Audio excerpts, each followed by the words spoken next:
crypto space is a space like miracle always happens, right? Blockchain can beat the traditional finance industry is year upon year. Hopefully, next time when we take the podcast, there is going to be like 1 billion people join the space. Many would argue that crypto still needs a killer app for mainstream adoption.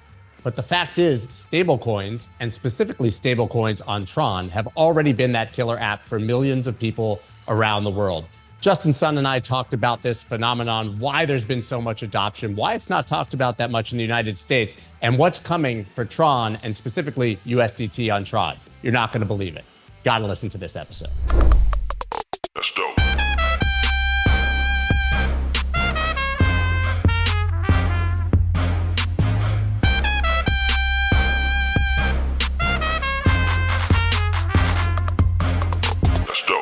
First, I wanted your thoughts on what's happening with the crypto market. It's Tuesday, March 26th, as we're recording this.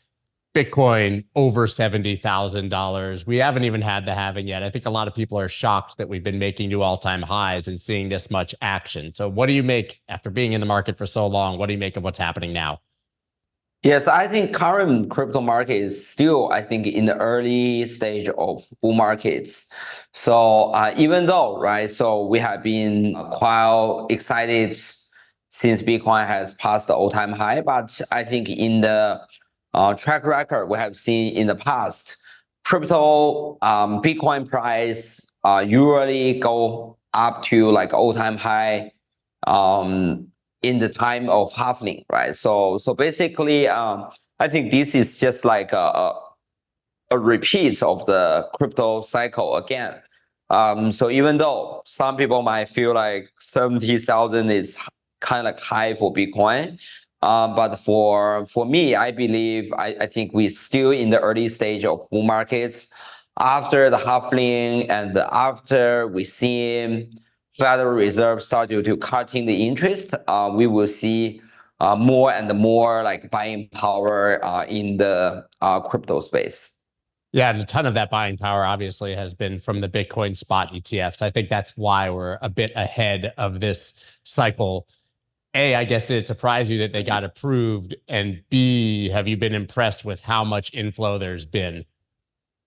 Yes. So first of all, I believe in the short term, probably lots of people overestimated how much money gonna flow into the ETF. But I think in the long term, we probably still underestimated how much buying power in the space. Because I heard lots of friends told me it's like after the Bitcoin ETF get approval, the money outflow from Grayscale actually it also is a very big amount, right, compared to the money inflow. But we have seen, I think, in the last few months, there is a tons of the money flow through like ETF into Bitcoin. So that's why I believe in the long term, Bitcoin ETF definitely gonna become one of the largest ETF in the history, right? So we have seen even gold ETF is around like $20 billion something. But Bitcoin has already accomplished this goal, right? Only in few months. So that's why I believe Bitcoin gonna be the largest ETF ever in all history. And we're gonna still continue to see more and more institutional investors get interested in the Bitcoin ETF. Crypto investors in the United States face some major challenges. One of them is that there's almost no way to get exposure to the asset class inside of your traditional investment vehicles. The other thing is the taxes. They are absolutely atrocious. What if I told you there was a way to solve both of these problems? Well, there is, and it's with a self-directed IRA from iTrustCapital. Guys, not only can you open a new self-directed IRA and fund it with the limits each year, but you can actually convert over from your 401k, your Roth IRA, any other IRA that you already have, and you can do that tax-free, just transferring over the balance, and then you can go to cash, buy as much Bitcoin as you want, and not pay taxes when you sell it. You absolutely have to try this if you are in the United States. use the link down below. It's bit.ly/itrust-scott. That's bit.ly/itrust-SCOTT. You have to try this now.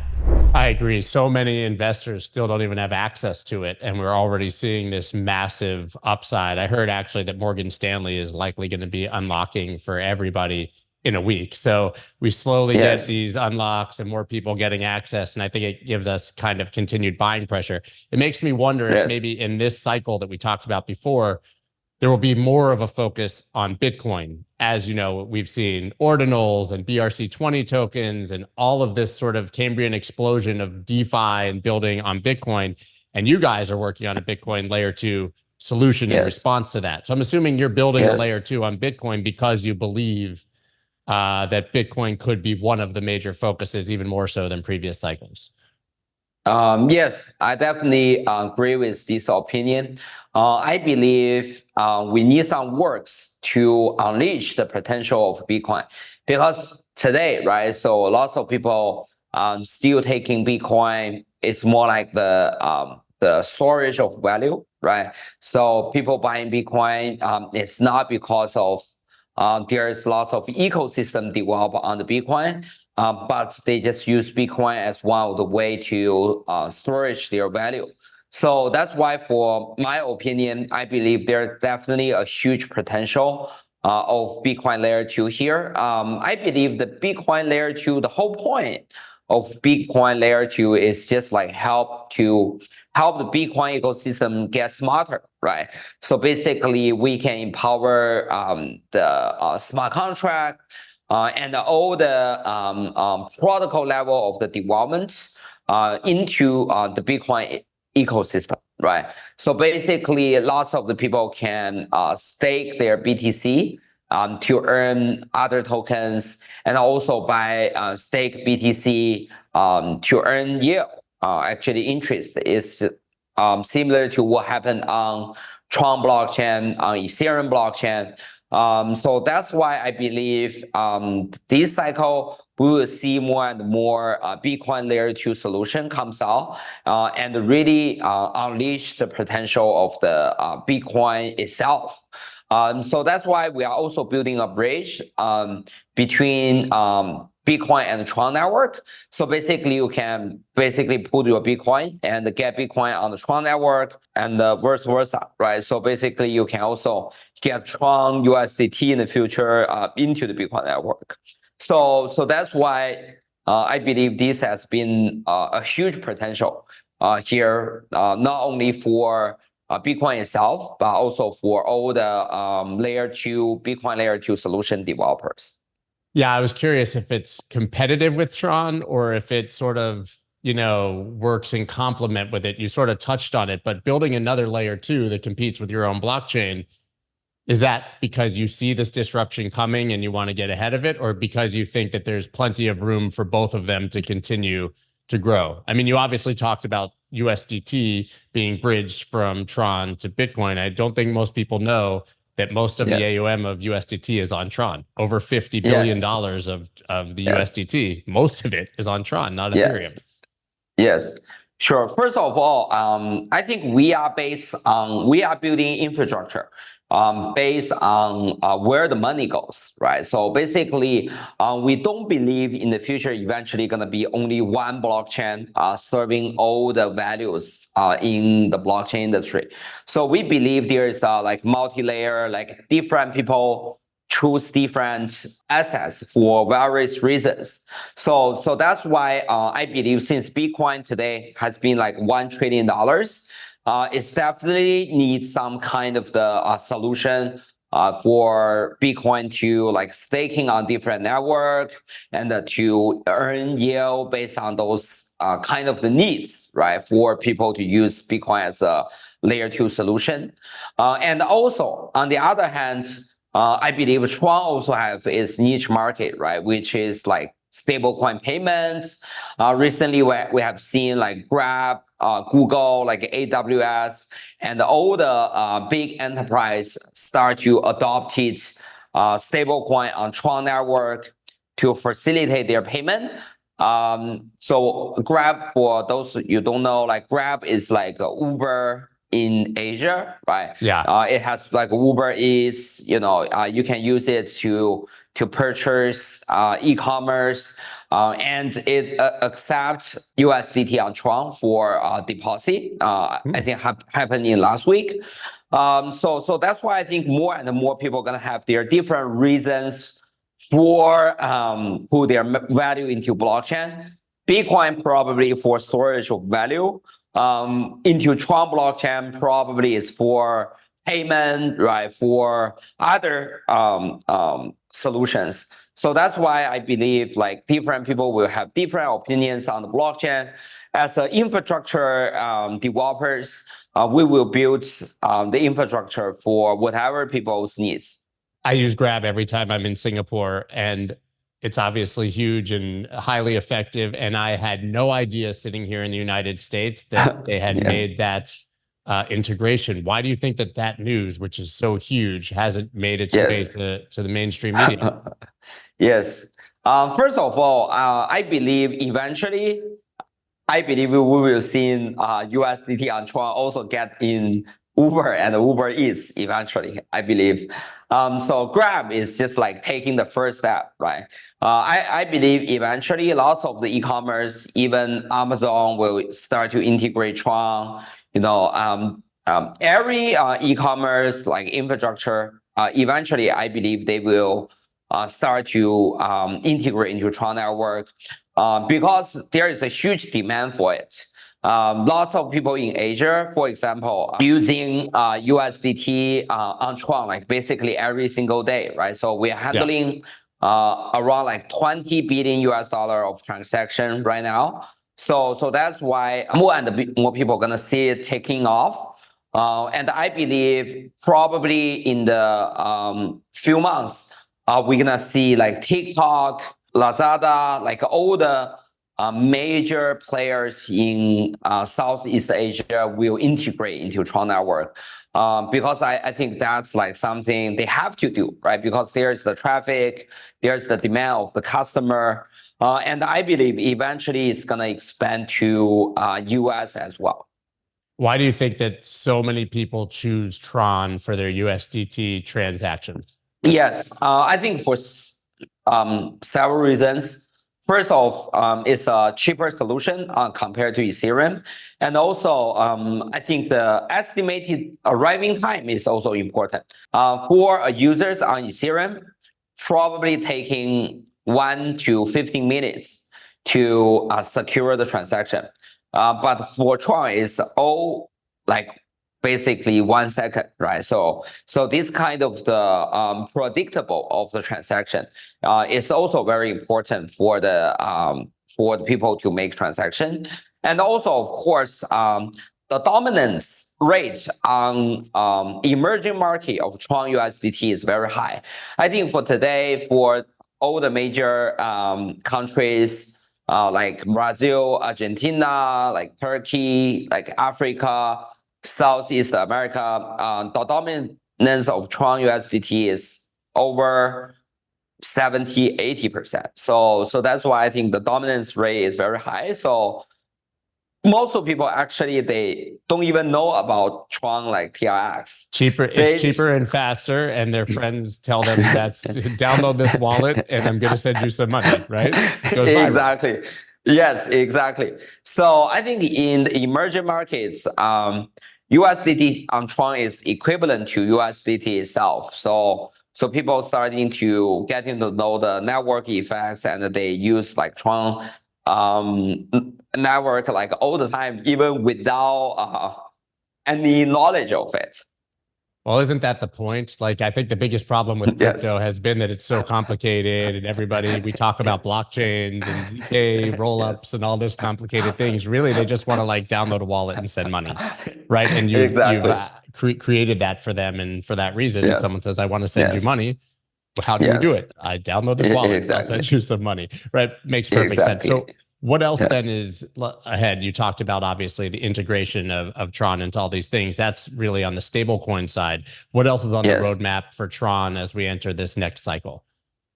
Yes, first of all, I believe recently DeFi has been like very popular still in our space because we have seen more and more people start to building DeFi application on the legacy we have been built in the 2020 and 2021. For example, it's like RWA, right? Real world assets and stable yield, right? So we have seen STUSDT on Tron has been like super popular, grow to around $1.5 billion now. And also we have seen decentralized like future trading has been like taking off in all different kind of the blockchain, and also of course like Tron is one of them. And also of course we have seen more and more users start to build their application on top of USDT on Tron, right? So basically, you're starting to integrate into e-commerce. You're starting to integrate into DeFi application. You started to building on multiple yield, right? It's like basically yield upon yield in different application on top of Tron. And for us, I think this year is to continue to grow the stablecoin market cap, and also we're gonna continue to build futures trading, token trading, meme coin ecosystem, and also this kind of the multiple yield level of the DeFi ecosystem on top of Tron network. Let's talk about the meme coin ecosystem that you just talked about. Yes. Obviously, we've had meme coin cycles in the past, but they largely happened on centralized exchanges, right? People wanted to buy Doge, they went to Robinhood, one of those things. Now it's happening in a very decentralized manner. Everyone has access, and it's been absolutely insane. But we've seen that when meme coins blow up on a network, it actually brings meaningful user adoption and TVL to that network. So you said you're building a meme coin ecosystem on Tron. What do you think of meme coins in general, and why are you building that? Yes, sure. So first of all, meme coin has been like super popular topic these days. And I believe the meme coin has several factors is extremely important for building meme coin. The first one, of course, is culture, right? So we want to have this kind of the crypto culture and the community, even I will call it like cults, right? To have this kind of the meme coin ecosystem develop in the first place. A second thing, of course, I believe is this kind of the story building on the meme coin is also very important. We have seen in last cycle, PEEP and Shiba has been very successful. I think because of like SHIB and PEEP building on a very big culture-based experience, right? So we have seen like all the meme pictures and meme engagement of those meme coins. So that's why I believe this is also very important for the meme community to build itself. So third, I believe this is what we should do on Tron network, because we have seen Tron has like $50 billion of the stablecoin market cap, but we didn't see much of the traffic of meme coin taking off on Tron network.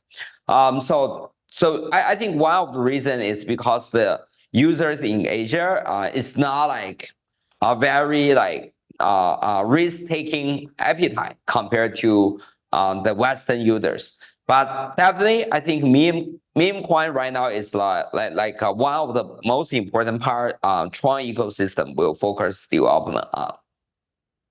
Yeah, that all makes perfect sense. So in general, what are you most excited about coming forward? We obviously talked about meme coins and DeFi and all of these integrations, but are there new things? We have all these narratives. You talked about RWA, DPIN. Are there new things that you think we'll see really start to build in blockchain this cycle that maybe we weren't seeing before? Yes, I think I have several opinions. That's also we are trying to build right now.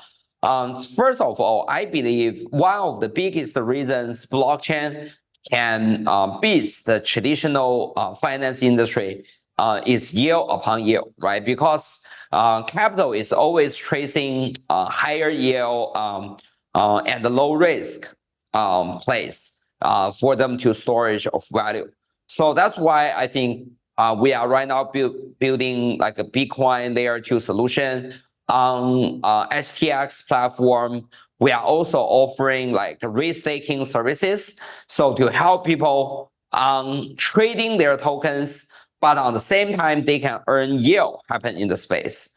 And also on Tron, we have built STUSDT and building different lending platform, basically provide this kind of the yield upon yield, this kind of the experience for the capital. So which I believe will attract lots of the capital into HTX and the Tron network. That's, I think, is very important if we really want to build an ecosystem that really can attract lots of the value into the ecosystem. I believe the keyword for 2024 and 2025, if we really want to grow the ecosystem, is yield. So we need to provide a consistent and high yield for the capital to persuade people to put more and more their capital into blockchain. It's interesting because yield became a 4-letter word last cycle because of all of the CeFi, Celsius, Yes. Voyager, and all of those explosions, Exactly. and of course Luna. But now I'm seeing a lot more attention to risk management and projects saying these are the risks if you'd like to earn this yield. But you're saying basically that there is a way to earn safe and steady yield without all of the Ponzi-nomics that we've sort of seen in the past. Yeah. Yes. I believe the real yield actually in our industry depend on network effect and mass adoption, right? So basically, the yield is not like coming out of blue, right? Out of nowhere. It needs to be coming from the real use case and the consistent improvement of user experience. For example, like Tron network today, our protocol revenue today is around $500 million per year. I think the only reason is based on the usage of the ecosystem, right? More and more people start to use the Tron network and start to integrate into the real world mass adoption. So create consistent demands for the blockchain. So that's why I believe the real consistent yield-based DeFi ecosystem should also based on the real demands in the industry. For example, recently we have seen the yield on Tron network USDT recently has going over like 12%, even sometimes like 15%. It's not only because of like people deposit money, like earning on the platform. It's also because like people really need USDT to like paying all the debts and also to using the USDT to trading on crypto. So that's why lots of yield, I think consistent yield needs to be based on the real world use case. Yeah, I mean, we have BlackRock who's come in with a Bitcoin spot ETF. I think they changed everything. Exactly. Now they just announced a yield product effectively on the Ethereum blockchain. Doesn't that tell you that at least Wall Street believes this can be done? Exactly. So I know we're running out of time. Last time I talked to you, you had this crazy situation where people thought you had disappeared in China and you had to take pictures in front of the bridge in San Francisco to prove. Have you had any more crazy stories like that? Because you seem to always have the wildest stories around you. Yes. So first of all, I believe crypto space is a space like miracle always happens, right? So, but for me, I have been in this industry for 11 years. So I believe whatever it takes, it always goes to mass adoption of the cryptocurrency. And we want to get more and more people into the industry. I think last time for the Warren Buffett launch, at that time, crypto is only tens of millions of people get into our space. But I think today, I think Tron already, we have around 200 million users, like Binance have the same number. So I believe today, I think already around a few hundred millions of people get into our space. Hopefully, next time when we take the podcast, there is going to be like 1 billion people join the space. Awesome. Justin, thank you so much for your time. I can't believe, I think it's been 2 years since we spoke, but hopefully we'll do it more often. And congratulations on the success. I look forward to seeing what happens with Tron and how much more USDT you guys can get moving. Yes, thank you. Thank you. Thank you so much. That's dope.